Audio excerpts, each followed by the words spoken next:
नमस्कार दोस्तों, आज का वीडियो है बाबा साहब की बुक जात पात के विनाश के 20वें पॉइंट पर, जिसका नाम है जाति भेद का किला कैसे टूटेगा। तो शुरू करते हैं। मेरी यह दृढ़ मान्यता है कि जब तक आप अपने समाज का ढांचा नहीं बदलते तब तक आप प्रगति नहीं कर सकते। तब तक आप अपने समाज की आत्मरक्षा के लिए या आक्रमण के लिए संगठित नहीं कर सकते। सामाजिक व्यवस्था बदले बिना न तो राष्ट्र का निर्माण कर सकते हैं और न ही नैतिकता व सदाचार का निर्माण किया जा सकता है। जाति प्रथा की नींव पर आप जो कुछ भी निर्माण करोगे वह टटक जाएगा, टूटे बिना नहीं रह सकेगा और कभी भी एक परिपूर्ण नहीं हो पाएगा। सिर्फ एक सवाल जो विचार करने के लिए बाकी है कि हिंदू सामाजिक व्यवस्था में सुधार कैसे लाया जाए और जाति प्रथा को कैसे ख़त्म किया जाए। यह सबसे महत्वपूर्ण सवाल है। इस समस्या पर कुछ लोगों का मानना है कि जाति प्रथा के सुधार की दिशा में पहला कदम उठाया जाना चाहिए। वह है उपजातियों को ख़त्म कर दिया जाए, क्योंकि जातियों की तुलना में उपजातियों के बीच रहन सहन, व्यवहार व स्तर के लिहाज से आपस में अधिक समानता रहती है। लेकिन मेरे विचार में यह गलत धारणा है। सामाजिक रूप से उत्तर तथा मध्य भारत के ब्राह्मण दक्षिण भारतीय ब्राह्मण की अपेक्षा नीचे स्तर के हैं। पहले वाले ब्राह्मण खाना बनाने, पानी ढोने व भरने का काम करते हैं, जबकि दक्षिण भारतीय ब्राह्मण समाज में ऊंचा स्थान रखते हैं। दूसरी ओर इसका उल्टा नॉर्थ ईस्ट वैश्यों तथा कायस्थों का बौद्धिक व सामाजिक स्तर साउथ इंडियन ब्राह्मणों के बराबर ही है। फिर खान पान के मामले में भी साउथ इंडियन शाकाहारी ब्राह्मणों का नॉर्थ इंडियन कश्मीरी तथा बंगाली ब्राह्मणों में कोई समानता नहीं है, क्योंकि साउथ इंडियन ब्राह्मण वेजिटेरियन तथा कश्मीर व बंगाल के ब्राह्मण नॉन वेजिटेरियन होते हैं।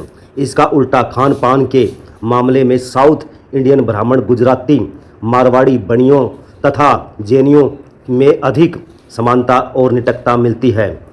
इस प्रकार एक जाति से दूसरी जाति में मिश्रण को आसान करने के लिए नॉर्थ इंडिया के कायस्थों और साउथ इंडिया के अन्य गैर ब्राह्मणों का साउथ व द्रविड़ प्रदेशों गैर ब्राह्मण जातियों में मिला देना अधिक सरल व व्यवहारिक है। हालांकि जातियों के मिलान में कई मुश्किलें हैं, फिर भी यदि मिलान हो जाए तो इसकी क्या गारंटी है कि उपजातियां मिलकर एक हो जाने से जातियां समाप्त हो जाएगी।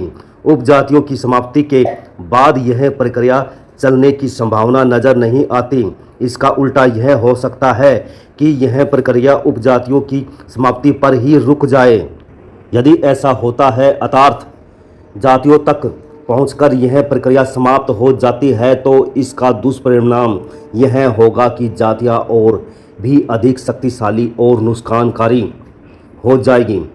इसलिए समस्या का यह समाधान न तो व्यवहारिक है और न ही कारगर। ऐसी दशा में यह समाधान गलत साबित होगा। जाति प्रथा को ख़त्म करने या दूसरा समाधान यह बताया जाता है कि जातियों के बीच आपस में खान पान शुरू किया जाए, लेकिन मेरे विचार में यह समाधान भी पूरी तरह से कारगर नहीं है, क्योंकि कुछ जातियों में तो पहले से ही अंतर्जातीय भोज का प्रचलन है। लेकिन अनुभव यह बताता है कि ये अंतर्जातीय भोज जातीयता और जाति भेद की भावना को ख़त्म करने में सफल नहीं हो सके। मुझे विश्वास है कि अंतर्जातीय विवाह ही इसका असली इलाज है।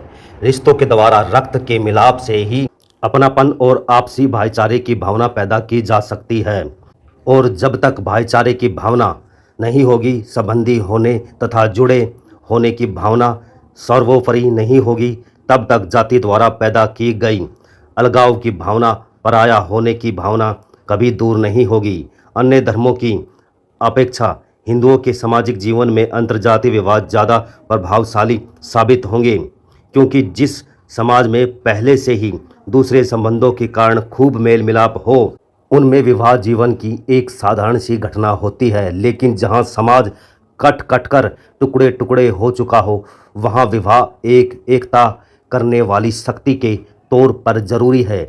इसलिए अंतर्जातीय विवाह ही इस बीमारी का सही इलाज है।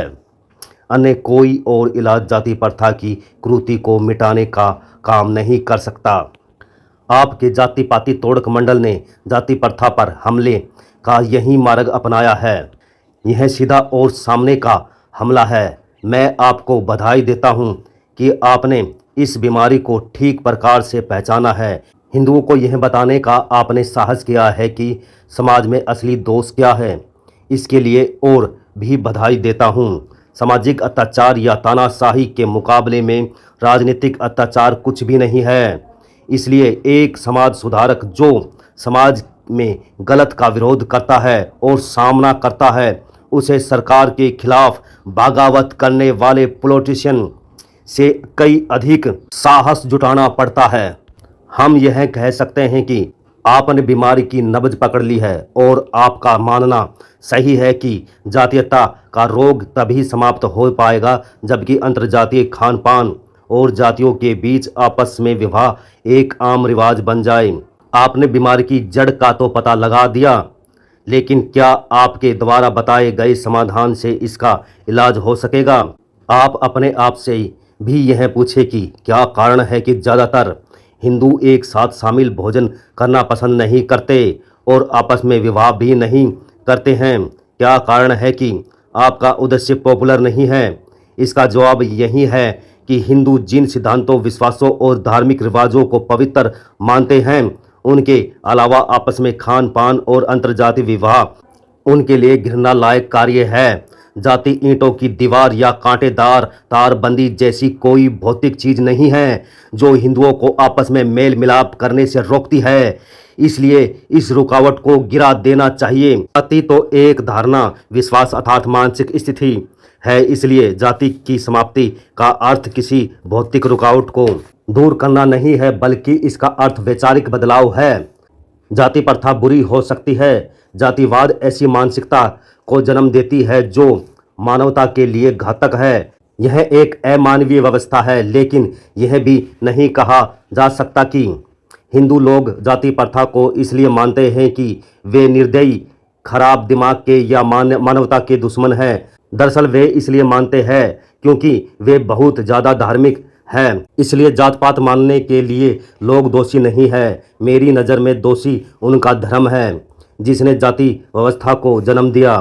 यदि यह सही है तो आपको जाति प्रथा के मानने वालों से न उलझकर हिंदू शास्त्रों का विरोध करना चाहिए, क्योंकि यही उन्हें जात पात पर आधारित धर्म की शिक्षा देते हैं। अतः हिंदू समाज में रोटी बेटी का संबंध न करने या अंतर्जातीय भोज न विवाह न करने के लिए हिंदुओं का मजाक उड़ाना या उनकी आलोचना करना निरर्थक और उद्देश्यों की प्राप्ति के लिए अनावश्यक है। इसका सही इलाज तो यह है कि शास्त्रों पर से लोगों के विश्वास व भावनाओं को समाप्त कर दिया जाए।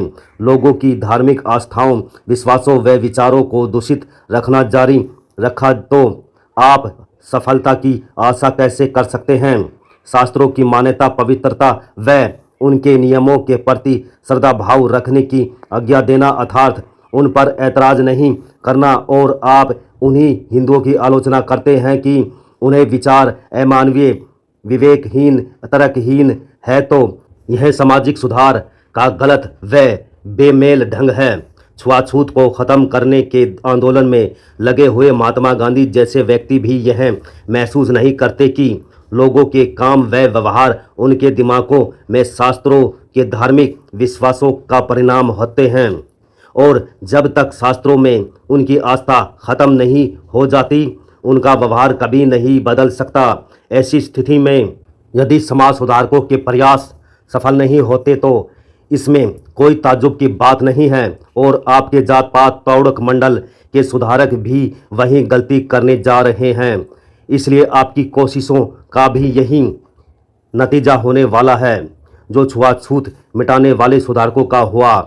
आपसी सहभोज और आपस में विवाह के आंदोलन चलाना व प्रचार कर संगठित करना हिंदुओं को जबरदस्ती घुट्टी पिलाने के समान है। लेकिन यदि आप स्त्रियों व पुरुषों को शास्त्रों की गुलामी से मुक्ति दिला दो, उनके दिमाग में शास्त्रों के नुकसानकारी प्रभाव हटाकर दिमाग साफ कर दो, तो लोग आपको पूछे बिना अपनी इच्छा से ही अंतर्जातीय भोज व अंतर्जातीय विवाह अपनाने के लिए शहर से स्वीकार कर लेंगे।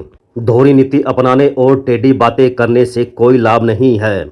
लोगों को यह बताने से कोई लाभ नहीं कि शास्त्रों में वैसा नहीं कहा गया है जैसा वे समझते हैं। चाहे व्याकरण अनुसार पढ़ाया जाए या तर्क के आधार पर अर्थ किया जाए, महत्व इस बात का है कि शास्त्रों को किन अर्थों में ग्रहण करते हैं। आपको गौतम बुद्ध की तरह कठोरता से खड़े होकर डटे रहना पड़ेगा। आपको वह कदम उठाना होगा जो गुरु नानक ने उठाया था। आपको सिर्फ यही नहीं करना है कि शास्त्रों को नज़रअंदाज ही कर दिया जाए, बल्कि बुद्ध व नानक की तरह आपको शास्त्रों को गलत भी कहना होगा, उनकी सत्ता व आदर्शों को नकारना होगा। हिंदुओं को यह बताने की आप में हिम्मत होनी चाहिए कि असली दोष आपके धर्म का है, वह धर्म जिसने आप में जाति व्यवस्था के पवित्र होने की धारणा पैदा की। क्या आप इतना साहस जुटा पाएंगे?